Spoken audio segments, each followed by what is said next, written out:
Ben नाम के एक फर्स्ट ऑफिसर से होती है। उसकी पत्नी उसे फोन पर घर लौट आने के लिए कह रही होती है। दोनों अपने बेटे की बीमारी की वजह से अंदर ही अंदर टूट चुके थे। पत्नी कहती है कि तुम हर चीज से भागना बंद करो। उसी समय एयरपोर्ट पर डैन नाम का एक पैसेंजर खड़ा था। उसके चार्जिंग केबल में खराबी थी और उससे धुआं निकल रहा था। फिर भी वह अपना पावर बैंक लाल रंग के बैग में रख देता है। नियमों के मुताबिक ऐसा सामान चेक्ड बैगेज में नहीं जाना चाहिए, लेकिन वह इसे नजरअंदाज कर देता है। आगे बढ़ते हुए बीच लापरवाही की वजह से डैन का लाल बैग बिना सही जांच के कार्गो में लोड कर दिया जाता है। यह फ्लाइट लॉस एंजलिस से शंघाई जा रही। कैप्टन का नाम रिचर्ड था। प्लेन उड़ान भरता है और तभी हमें पता चलता है कि बेन पहले एयरफोर्स में था। उसने अपने सीनियर ऑफिसर के खिलाफ हाथ उठा दिया था क्योंकि वह नियमों का सही पालन नहीं कर रहा था। इसी गलती की वजह से बेन अपनी नौकरी, पेंशन और सारे फायदे खो बैठा। अब वह एक बड़ा खराब चार्जिंग केबल अचानक चिंगारियां छोड़ने लगता है और वहां आग लग जाती है। फिन को अपने माता पिता दिखाई नहीं देते तो वह कोरा से पूछता है कि वे कहाँ हैं। कोरा मजाक में कहती है कि वॉशरूम के पास एक पूल है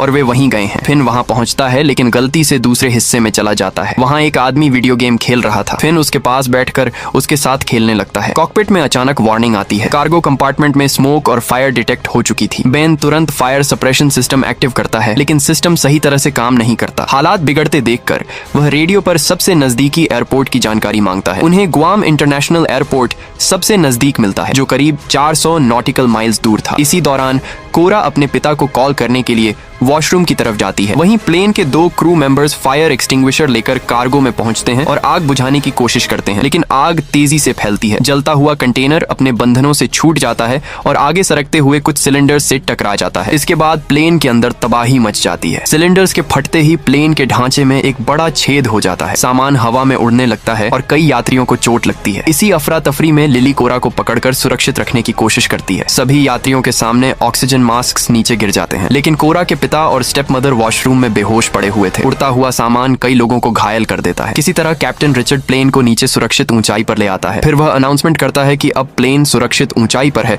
और लोग ऑक्सीजन मास्क हटा सकते हैं। इस बीच डैन अपनी सीट से उठकर वॉशरूम में चला जाता है। उधर सैम वॉशरूम से निकलकर जल्दी से लिली के पास पहुंचना चाहता है, लेकिन एक फ्लाइट अटेंडेंट उसे रोककर सीट पर बैठा देती है क्योंकि इस समय भागना खतरनाक था। डैन वॉशरूम में बैठकर स्मोकिंग करने लगता है। तभी कार्गो में लगी आग और ज्यादा फैल जाती है। जलता हुआ कंटेनर इंजन से टकरा जाता है। इंजन बुरी तरह फट जाता है और प्लेन के साइड में एक और बड़ा छेद हो जाता है। कुछ यात्री सीधे बाहर गिरने लगते हैं। स्थिति और भी खराब हो जाती है जब फ्लाइट कंट्रोल्स जवाब देना बंद कर देते हैं। उस समय प्लेन खुले समुद्र के ऊपर था। थोड़ी ही देर में दूसरा इंजन भी आग पकड़ लेता है। अब प्लेन की पावर और रेडियो कम्युनिकेशन दोनों खत्म हो जाते हैं। हालात हाथ से निकलते देख बेन तुरंत रैम एयर टरबाइन डिप्लॉय करता है। शुक्र है कि इससे प्लेन के जरूरी इंस्ट्रूमेंट्स दोबारा चालू हो जाते हैं और उन्हें उम्मीद की एक छोटी सी किरण दिखाई देती है।